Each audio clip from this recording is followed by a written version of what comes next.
Hi, this is for the project Gun and Run, and the attended members are Jackie, Calvin, Takashi, Michael, and Sean. And the format we'll be following is we'll be discussing about Trello, the summary of assigned user stories, game art, gameplay, and the Sprint 1 Burndown chart. And first up will be Calvin, and he'll be discussing about the Trello board. So, this is Calvin, and here's a Trello board. In Sprint 0, we create a product backlog with user stories, and then we also did the documentation about our team agreement and initial design and what program are we going to use. And in Sprint 1, we started putting our user story in development, and then testing when all testing is done, and then it will put in the done column. And then we'll be talking about the summary of the assigned user stories. So the first user story will be the parallax background, and Calvin was assigned to that user story. So tell me a little about the parallax background. So this is Calvin. I'm doing the running endlessly user story. The part I'm doing is the parallax background. The problem I faced in this user story is for the parallax effects, there's multiple ways to do the parallax background. There's one method is have a parallax background moving along with the camera and then replay itself. The other method is the camera is stationary, the background is moving backward and repeat itself. So I was struggling to choose which one is better for our game. So this makes the delay to our another user story I'm doing, so that the part of user story is still development. That's the reason. Now Jackie will be talking about his assigned user stories. As Calvin mentioned before, he will be working on the running endlessly part, and since he's working on that part, I would be working on the other part of the user story, which is accumulating points. So the points will be accumulated once the game starts running. So once we click start in the main menu, the game will start running and the score will start increasing and keep on increasing until the game is closed. And the second user story that I also worked on was, as a user, I want a high score board so that I can set and break new records. So for this one, I made a new scene for the high score so that, like, if I add a high score button in the main menu, I can click that button and it would lead to that scene, which would be the high score scene. But no score will be able to be added to that high score board because our character cannot die. For the high score board, I added a score view so that if there are many scores, we can scroll down to look at each one of them. And this is currently in development because our character can't die, so no scores can be saved and added to the board. And now we'll hand it over to Takashi, who will be talking about his assigned user stories. I will be discussing the user story. As a user, I want to be able to face bosses at the end of each wave so that the game pace increases, which simply means every so often you face 100 minions, you are given the opportunity to face a boss.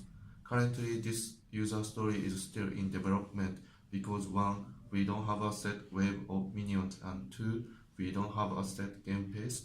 However, I have created a boss individually, but the issue is when I tried merging with the source code, the attack is traveling in 2 directions. In Sprint 1, we didn't have time to fix this unforeseen bug, but intend to have it fix it, and this user story completed by the end of Sprint 2. Cool. And now I'll be talking about my assigned user stories. So the user stories that I'll be talking about is as a user, I want to have lives so that when I die, I can respawn. This user story is incomplete because the player cannot die or be damaged. But we did manage to create a health bar with the help of Takashi, because he already had experience with the boss, because he created the enemy health bar, and so I asked him to help me with the player health bar. Well, we didn't have time to finish it, so we intend to finish it by the end of sprint 2. As a user, I want to be able to face bosses at the end of each wave so the game pace increases. As mentioned by Takashi, he said that we haven't created the game pace and the minion waves have not been set, but we have created an enemy spawner, which was created by Jackie, and we also created a boss, but the attack animation, as mentioned before, is not behaving the way it's supposed to be. As a user, I want to be able to jump and slide so that I can avoid obstacles coming my way. So the obstacles, we're using the minions as obstacles at the moment because they don't really have an attack animation. And the player can jump, but he cannot slide at the moment. So we're wanting to complete that by the end of sprint 2 as well. And Calvin was helping us with the jump scripts and enemy movements. And the last user story I was assigned was as a user, I want to be able to shoot so that I can take down enemies in my way. So that user story is completed. We can shoot and it does destroy the enemies, but and there's nothing wrong with that user story. And Michael helped create the bullet sprite and Calvin helped with the shooting script behavior. I also had the chance to test all other user stories before merging, so it was a good exposure of unique styles of coding, which I had mixed feelings about. But overall, it was a valuable experience as a programmer and developer. So this is our gameplay for the gun and run.